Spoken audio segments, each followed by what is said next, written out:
Once upon a time, there was a small YouTuber called Zenak.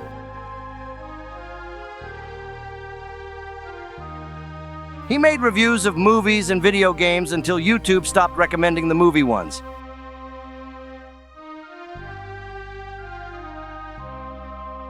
One night, he woke up in a cold sweat with an idea.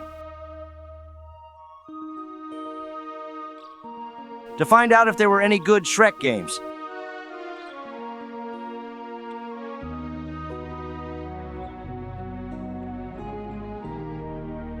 He loved Shrek ever since he was a child, and was nostalgic for some games. And so his journey began. With his Steam Deck in hand, he was prepared to take on the journey of a lifetime. Like that's ever gonna happen. What a logic. Shrek. What can I say about this lovable ogre that hasn't already been said? On the one hand, his movies are some of the best animated features of all time. Except you. Know your fucking place, trash! On the other, they have been memed to the point of oblivion. Love him or hate him, he has a massive legacy behind him. Not only in his movies, but also in the medium of video games. I would like to welcome you to Shrek's Gaming Odyssey. Before we begin, I would like to set up a few ground rules. 1. This retrospect is on the games that feature Shrek in the name of the game, not as a guest appearance, like the DreamWorks kart race. That will get its own separate video at a later date. 2. This video will not be covering Flash games, because that would be overkill, and I would like to finish this video before 2032. 3. All the footage was taken from an emulator of the specific console. Emulation is completely legal, despite what Nintendo is saying. 4. Make sure to subscribe and turn on the notification bells in order for you to decide what you watch and not YouTube. Also, if you would like to star in one of my future videos, join my Discord server, and for future video updates, follow me on X. I would say we should start at the beginning of how the Shrek movies came to be. Blah blah blah, Jeffrey Katzenberg got very angry at Disney and told him to fuck off. He went on to create DreamWorks Animation, along with Steven Spielberg, and Bibbidi Bobbidi Boo, Shrek was a massive success in 2001. Along with that came the first game based on the newly formed franchise, also named Shrek, and it was released exclusively on the OG Xbox. During that time, the game was pushed as the big exclusive for the console, almost at Halo's level. Did it live up to the hype? Nope!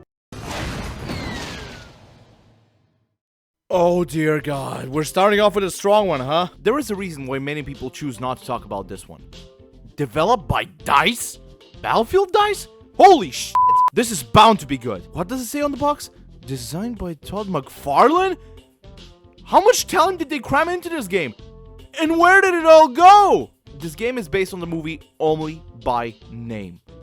Except for the swamp, Magic Mirror, and Shrek himself, nothing else is taken from the movie. Almost all the environments are original and not based on locations from the movie. I had to say though, the designs are really Todd McFarlane-y. I have a feeling that this game has an identity crisis. It's based on Shrek, but only by name. Shrek does not say a word except for the occasional grunts, barfs, and farts. It's genuinely one of the worst controlling games I've ever played. Shrek runs so f***ing fast that he's more like Sonic rather than a big ogre. Gotta go faster, faster, faster, faster, faster. Seriously, who the f*** designed this shit? If I have to rate this game, I would give it a 4 out of 10. It has some visually nice moments, and the character designs are quite imaginative, but the controls are so f***ing horrid. It just does not feel fun to play at all. Stay far, far away from this one, if you can. Phew. How many more do we have left?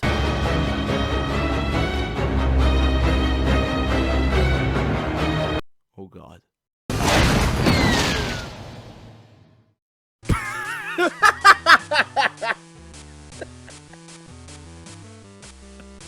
I'm sorry, I don't seem to know this American you speak of. This looks interesting. Oh my God! Who was the crazy person who designed these portraits?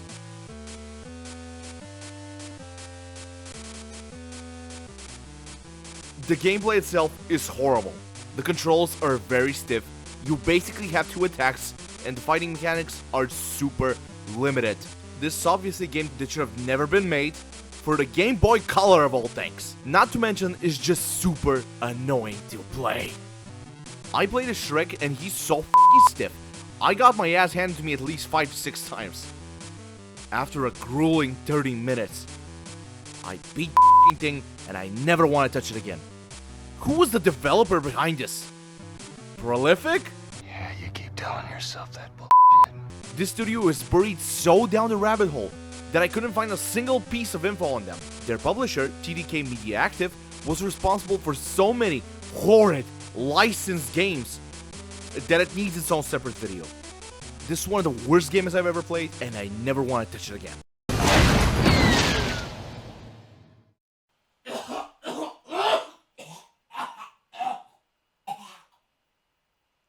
Are you okay? No!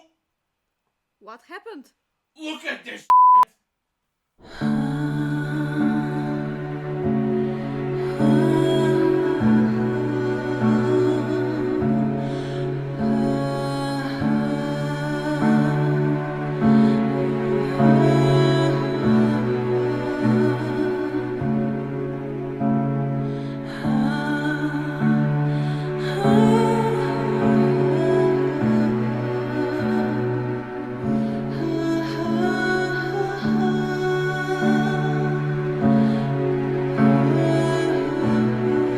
Oh God.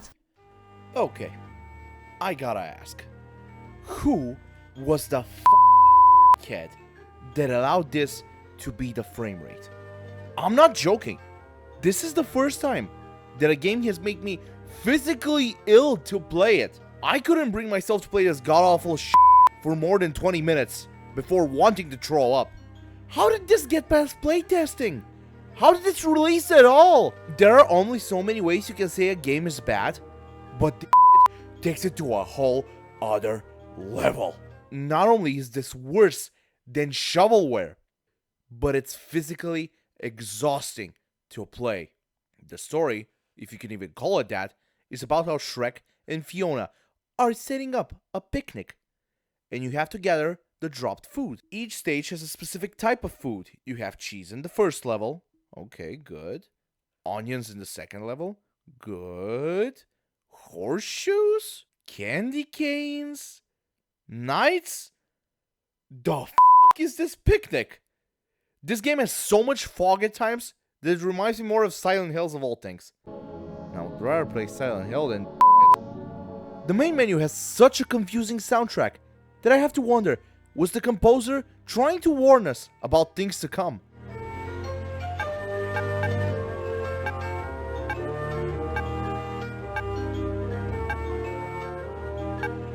I can't. I'm done with it. Get it out of my face.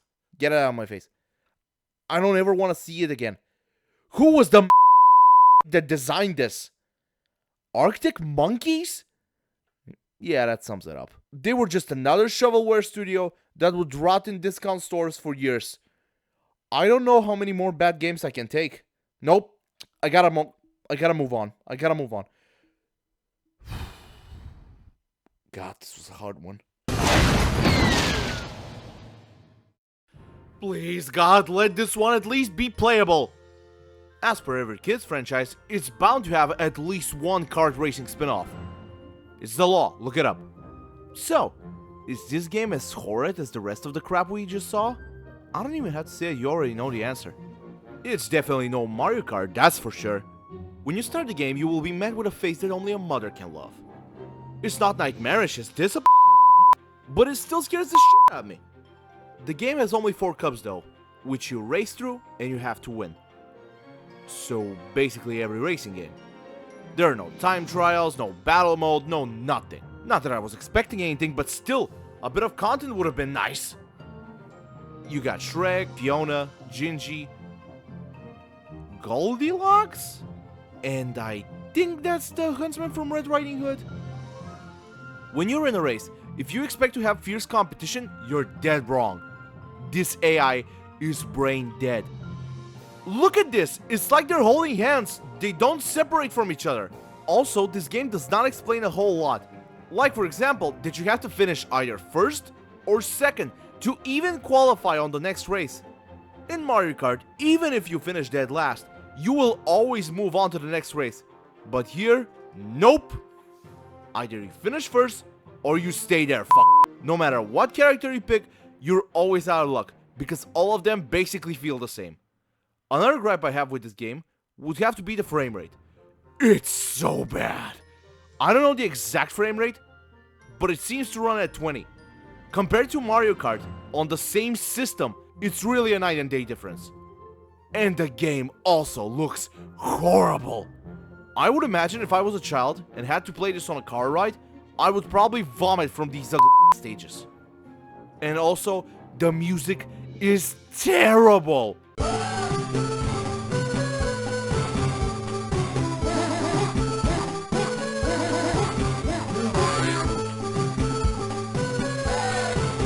Do your ears a favor and turn down the to 0. I can already tell who made this game. That's right, our old friends at Prolific, the same guys that made this abomination. At least this one passes as a game, to some extent. A bad one at that, but it's still a game. If for some ungodly reason you decide to have a Shrek video game marathon, do yourself a favor, and if you see TDK, stay as far away as possible from that. Nothing good will come out of it, I promise you that. Oh man, a 2D platformer! Let's see how they it up this time! Oh, it's actually kind of fun. I may be gaslighting myself at this point, but call me crazy, this game is enjoyable. It's no masterpiece or anything, it's just a small 2D side-scroller for the GBA. The story is basically beat for beat of the first movie, told in a picture book style. The gameplay is a mixture between a beat-em-up and a platformer, although the main focus is on the beat-em-up part. You get to play as Shrek, Fiona, and Donkey, and all three of them have different strengths and weaknesses. Shrek is slow but very strong, having the largest health bar of all three. Donkey is the fastest but weakest, and Fiona is balanced between them. It has the same 3-level structure for every world you visit, which tends to get a bit repetitive. But hey, the game is super short, so I'll cut it some slack. My main gripe would have to be that sometimes it gets really annoying that in the levels you get to choose which character you play as, the level wasn't designed with one of those characters in mind. I just want to give you a pro tip. Every time you see a level that has platforms, never choose Shrek. He's heavier than the shopkeeper in Resident Evil 8 and can't jump for shit. The bobbleheads look actually kinda nice compared to all the shit we saw before. Overall, it's nothing groundbreaking, or hell, even all that good. But it's a short bite-sized game that will kill a couple of hours. Holy hell, a game that's not downright terrible! I can't believe it! Hopefully, it's all uphill from here. The f***? Oh, come on, man, this is some overkill with these bobblehead designs. Why were these studios obsessed with these designs? Anyway, this game was developed by Mass Media Inc., which I know from the terrible Jack and Ratchet & Clank trilogy ports on the Vita. The story is that all the participants want a wish, and Farquaad sets up a tournament in which whoever wins gets the wish. Okay. Despite this making no sense, the game begins, and it's just a bad Mario Party clone. Great. In it, 4 players compete to get the most bucks. Whoever has the most bucks wins. Or something. Getting bucks was actually quite confusing, as different bucks were worth different values, and stealing bucks from other players was frequent. And it didn't help that the minigames were dull, because there wasn't the chance to screw over other players in the games themselves. So they played the same for most of the time. The minigames consist of running around the arena like an idiot and smashing as many fucking things as possible. And that's the extent I want to give this game. This is just a miserable experience that wasn't helped by me playing alone, because nobody wanted to even play this shit with me. After that atrocity... Hello? Oh hey, what's up? Wait, are you for real? Really? Okay, I'll tell them. Bye-bye. Attention everyone! This is not a drill! This is the last Shrek game published by TDK Media Active! Hopefully whoever has the IP next does a better job! Anyway, wreaking havoc is painfully average again. It is based on the story of the Universal 4D ride this time, and is basically a worse version of Hassel at the Castle. The game, for one, controls and looks worse. I don't know how they did it, but they somehow made it worse. Its story is a continuation of the first game, and I'll give credit where it's due, it tries some new stuff and it's not total garbage. The gameplay, however, is. Compared to the first game, it feels so much worse to control, and it's just downright annoying to play. And don't even get me started on the boss fights. They are so f***ing tedious. They take a tank to kill, and they hit like a I hate these f***s with a burning passion. And I'm sorry guys, I just couldn't finish this one. It was so annoying that I just gave up.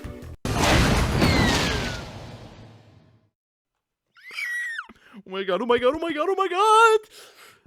This is where the nostalgia starts to hit, and it starts to hit hard. I played the PC version of Shrek 2 as a kid, and this and Spider-Man 2 on PC were some of my earliest memories from gaming. I loved this game to death as a kid, and I still do. It was developed by the now long gone No Wonder, and distributed by... Oh no.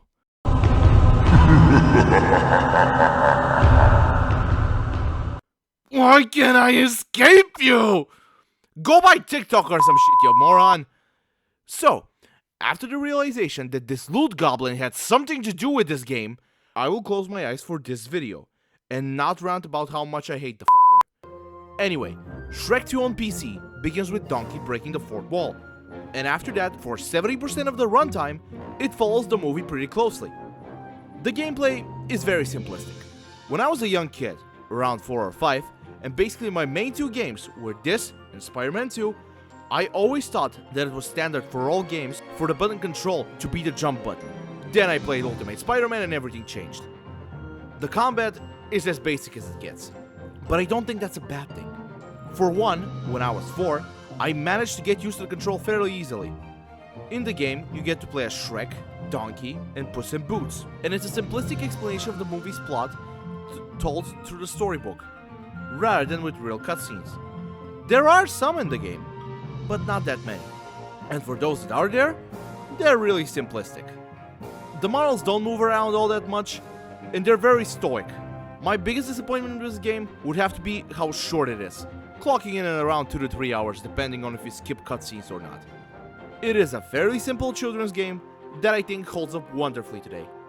It's nothing groundbreaking for sure, but if you have a young child that is not obsessed with an iPad, I'm sure it will be able to hold its interest for at least a couple of hours. I think it's obvious that we're going to take a look at all of the console/PC versions of the games from this point forward. Shrek 2 for the GBA is very mediocre. I mean, it's not bad, but it's not all that good either. The game is developed by Vicarious Visions, and is a 2D platformer, as to be expected. It follows the events of the movie, albeit loosely. In the game, you get to play as Shrek, Donkey, and Puss in Boots, in both their regular and handsome form. Not that Shrek is ugly in his ogre form. It's really nothing special, and it's super short, clocking in at around 90 minutes to beat it. It's just one of those forgettable licensed games that you used to find in a bargain bin in your local Walmart. Not that I was expecting anything more, but it's still better than these pieces of shit. Overall, if I were you, I wouldn't waste my time with this one. I'm going to do these little lightning rounds for the portable ones from now on. Except if there's something more to talk about. Ooh, something more interesting. We got a mid-quote this time. It takes place in the movie itself. It starts off with Puss in Boots going to the Poison Apple to become a bounty hunter. And around 40% of the game takes place before he meets Shrek and Donkey. The gameplay is 90% copy and paste of Shrek 2 for GBA, although it's somehow worse. For one, the camera feels a bit off compared to Shrek 2, almost as if it has a mind of its own, and your depth perception is completely lost. you don't know if there's any immediate danger in front of you. In terms of story, there's almost none. The game is shorter than Shrek 2, and it's obvious there wasn't much care put into it. The only new info we get in this game is the names of the fairy godmother's henchmen. These guys. They are Tweedledee and Tweedledum. That's it. It's another inoffensive platformer that was clearly designed to kill off a couple of hours on a long drive. Oh yeah, boys! This is one of my favorite fighting games ever! Unironically, I love this game so much. It's an actual good Shrek fighting game. Hello? Oh, hey again, what's up? What do you mean? No, wait. Okay, I'll call you back. I'm gonna deal with this. So unfortunately, the studio is mandating a second part. I guess I'll see you next week?